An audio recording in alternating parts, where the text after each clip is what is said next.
Everyone's biggest question is, how did I even do it in high school? Once I got licensed, what was the path I took? Hello, welcome back, good morning. I get so many questions about hair school and doing all that in high school, and it's just like everyone's super big question. So I don't know why I haven't really done like a Q&A type thing about hair school. I asked you guys on Instagram to ask me some questions, so I'm gonna answer some of them right now. A lot of people are wondering why I even did hair school.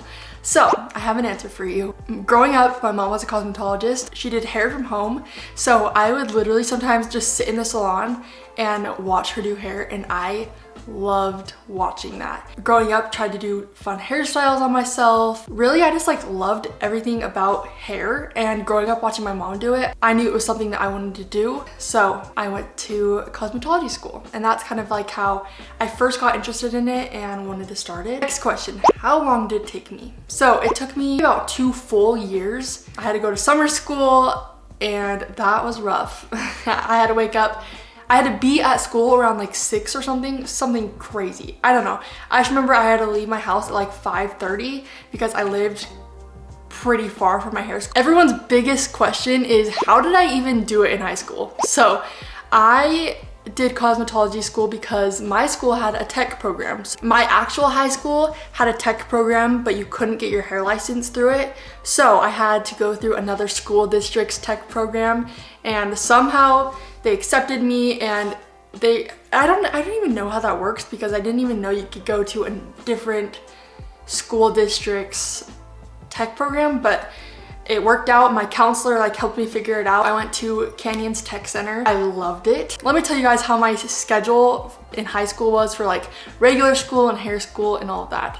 So first things first, I would wake up at like 4:30 to get ready for school, and I'd leave here by like 5:30ish because I had an early morning Bible study class. And then after that, regular school started at around 7:30, I think. And then I'd go to 2 classes, and then during our lunch hour, I would drive to my hair school. So luckily for me, I did hair school with some other girls that went to my high school. So it was super nice. We could carpool, so we wouldn't be wasting so much gas because it was a far drive. That was nice.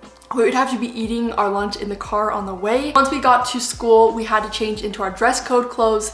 So we had to wear black slacks and a black shirt or black top, whatever. When I was filming this, I said we had to wear black tops. We could wear any color of top as long as it didn't have graphics on it. It just had to be plain. We couldn't wear sweatshirts. We couldn't have our hair up, so we had to have our hair styled, and our hair had to be clean. Those are like the main things we needed to have done, or we would get docked hours, which was like a super big deal. In the state of Utah, you had to have 1,600 hours to get your license. But my school, it was kind of cool, but also kind of sucked. They made us get 2,000 hours because a lot of other states need you to have 2,000 hours. They prepped us so if I moved out of state and I wanted to do hair, I didn't have to go back to school to get 400 more hours, which would suck, and then I'd have to retake the test, the state test. My school was amazing. I loved the instructors there. I loved all the girls there. It was awesome. A couple days a week we had to be in the classroom, and the other couple days we were on the lab, which is like where you do hair and take clients and all that. So then after we finished that went to about 3 o'clock or 2:30. Having a hard time remembering because this was 2 years ago. Class would end 2:30, we'd be able to leave. But since I live so far away, so on Mondays and Wednesdays I had night labs, so I was there from 4 to 8. And since I lived so far and school got out at like what, 2:30 or whatever, I had to stay in my car and just stay there, because by the time I would get home, I would literally have to turn back right around because I live so far. So there was no time for me to actually go home. And so luckily I had my friends who went to my school who had to also stay with me in the car. So we would hang out, we would do homework.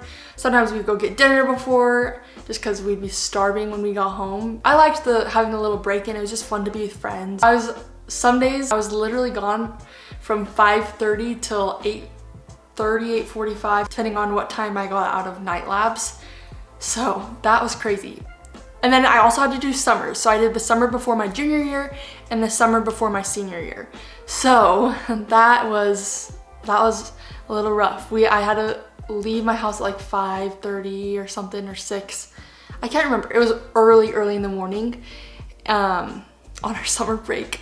I didn't get 2 summers during high school, which was rough, but it was so worth it. So we would wake up, I would get ready for hair school, pack a lunch. We were there from like 6, or I think it started at 7, like when we started taking clients, like 7 to 4 or something. I can't remember, but we were there for a long time. We had a 30-minute lunch break. Maybe it was, I can't remember. It's hard to remember because the driving time, I had to leave earlier. I had to do summers and do it during the school year, so I was constantly busy. I did social media somehow on the side too, and I do not know how I did that in high school. I was so busy, and I got okay grades in high school. I didn't get like all A's, but I didn't get F's. Like I did pretty average in high school for how much I was doing. So, and for me in high school, I was like, as long as I'm passing my classes, hair school is my main priority. And I wanted to make sure I did good on all the tests in hair school because we had to take tests. Hair school was my main priority my junior and senior year. I did a difficult class. So for me, I feel like I had learned so much from my mom growing up doing hair. I also just loved learning about it. There were days that were super boring in class. For me, it wasn't difficult. There was obviously parts that were difficult, but the overall hair school thing wasn't super difficult. I loved it, loved learning about everything, and it was awesome. Once I got licensed, what was the path I took?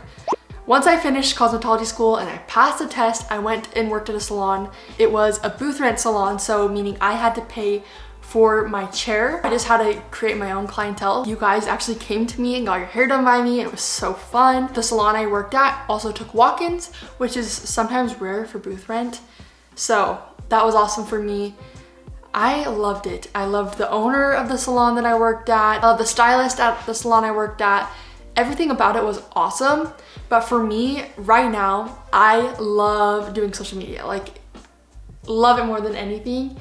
And so I want to stick with this for now. I do families and close friends hair sometimes. So I'm still like practicing. I'm not completely like shoving it away because I always want to have practice in hair and all that. So if social media goes down, I will have my cosmetology license and I would probably start assisting someone to get back into the rhythm of doing hair again and then go on my own and either work from home or work at a booth rent salon. People are asking when I was working in the salon, what was my schedule like? So for me, I loved working in the morning and being done and just having the rest of my day to myself. So I'd start around 8 a.m. and I'd be done around, depended. Sometimes I was done at 3, sometimes I was done at literally 11. Like it just depended on how many clients I had that day. And I was still trying to build my clientele. I'm getting so many questions about how to start clientele. So honestly, word of mouth or social media is going to be the best way. People are saying you work so hard to become a hairstylist and now you're not doing it. Do I miss it? So I am still doing it. Rarely. I still do it for family and friends.